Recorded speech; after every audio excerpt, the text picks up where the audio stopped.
Este domingo, la Iglesia Universal celebra la fiesta de la dedicación de la Basílica de San Juan de Letrán, madre y cabeza de todas las iglesias de Roma y del mundo. Esta conmemoración, que podría parecernos lejana, tiene un profundo significado espiritual. Celebramos el misterio del templo vivo de Dios. Recordamos que el lugar sagrado no es solo piedra, sino espacio de encuentro entre el ser humano y el Señor, para edificar aquel otro templo, su cuerpo, la Iglesia. La Basílica de Letrán, construida en el siglo IV, es considerada el primer templo cristiano abierto al culto público tras la persecución romana y sede de la cátedra del Papa. A lo largo de los siglos ha sido testigo de la fe del pueblo de Dios. Sin embargo, esta fiesta nos recuerda que cada templo material es signo visible de una realidad más grande: Cristo, el verdadero templo, y en Él la Iglesia viva que somos los creyentes. En la primera lectura, el profeta Ezequiel, en medio del exilio, contempla un río de agua viva que brota del templo y fecunda la tierra. Es la imagen del amor de Dios que da vida incluso en medio del desierto, en el dolor. El templo es símbolo del lugar donde el Señor habita entre su pueblo y lo restaura, le da vida. En el Evangelio, Jesús entra en el templo de Jerusalén y lo purifica con fuerza, expulsa a los vendedores y derriba a las mesas de los cambistas. No es el Jesús sereno que imaginamos, sino un Jesús apasionado por la casa de su Padre. Con este gesto fuerte, Jesús denuncia una religión basada en el comercio, no solo mezclada con el dinero, sino una relación interesada, comercial con Dios. Yo te ofrezco esto y tú me das aquello. Relación que pervierte el sentido de todo el culto cristiano. El templo se había convertido en un mercado que excluía a los pobres, enfermos y pecadores. Solo quienes podían pagar los animales para los sacrificios tenían acceso pleno. El lugar de encuentro con Dios se había transformado en un espacio de desigualdad. Por eso Jesús expulsa a los mercaderes. Proclama que la relación con Dios no puede basarse en el intercambio, sino en la gratuidad del amor. Dios no es un comerciante al que se le compra el favor con sacrificios, sino un Padre que ama sin medida.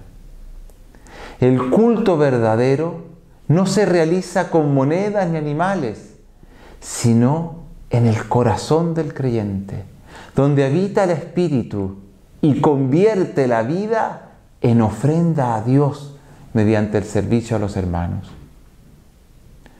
Cuando los judíos preguntan a Jesús, ¿qué signos nos muestras para obrar así?, Él responde: destruid este templo y en 3 días lo levantaré. Hablaba de su cuerpo. Así revela que Él mismo es el nuevo templo, el lugar donde Dios habita entre los hombres. En su cuerpo, entregado en la cruz y resucitado, se da el encuentro definitivo entre el cielo y la tierra. Por tanto, a partir de su Pascua, de su muerte y resurrección, ya no es necesario peregrinar a Jerusalén para hallar a Dios. En Cristo resucitado, cada persona se convierte en templo del Espíritu Santo. San Pablo lo recuerda en la segunda lectura. ¿No sabéis que sois templo de Dios y que el Espíritu de Dios habita en vosotros? Dios vive en ti, en mí y en todos los creyentes. Pero muchas veces olvidamos esta verdad. Así como el antiguo templo de Jerusalén, también nosotros, nuestro corazón, puede llenarse de ruido y de comercio. En nuestras comunidades pueden surgir actitudes que Jesús denunció: hipocresía religiosa, deseo de poder, exclusión de personas, vanidad o falta de compasión. Entonces necesitamos que el Señor entre de nuevo con su látigo para purificar nuestro interior y nuestra iglesia, derribando lo que impide el amor y la comunión. Celebrar la dedicación de la Basílica de Letrán es pedir al Señor que renueve nuestros templos interiores y nuestras comunidades cristianas. Que su palabra expulse de nosotros la soberbia, los juicios que excluyen, el miedo que paraliza, la mediocridad que adormece. En fin, expulse la mundanidad tan dañina. Que su Espíritu nos devuelva una mirada limpia para reconocer su presencia en los pobres, en los enfermos y en todos quienes sufren.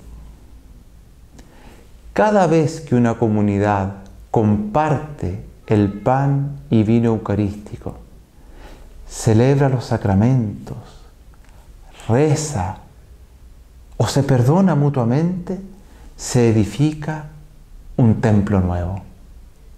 Cada vez que un creyente abre su corazón a la misericordia, vuelve a brotar ese río de agua viva del que hablaba Ezequiel el profeta. El verdadero templo de Dios no está hecho de mármol ni de oro, sino de personas que se aman, se cuidan y se dejan habitar por el Espíritu Santo. Por eso, no tengamos miedo a pedir a Cristo que entre en el templo de nuestras vidas, que nos limpie con su verdad, que derribe las mesas de nuestro egoísmo y arroje fuera lo que nos impide amar.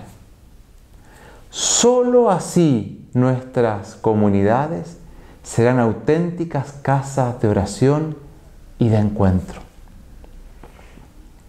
La iglesia no es un edificio estático como un museo, es un cuerpo que se renueva continuamente. Cada uno de nosotros, con nuestras heridas y fragilidades, es una piedra viva de ese templo que Dios sigue construyendo. Pidamos a Cristo, el nuevo templo, que nos conceda vivir en la lógica del amor filial, donde nadie queda afuera y todos somos acogidos como hijos amados del Padre. Que nos haga una iglesia transparente, sencilla y abierta, donde los pobres encuentren consuelo, los pecadores misericordia, y todos, así es, todos experimenten la alegría de ser habitados por Dios. Amén.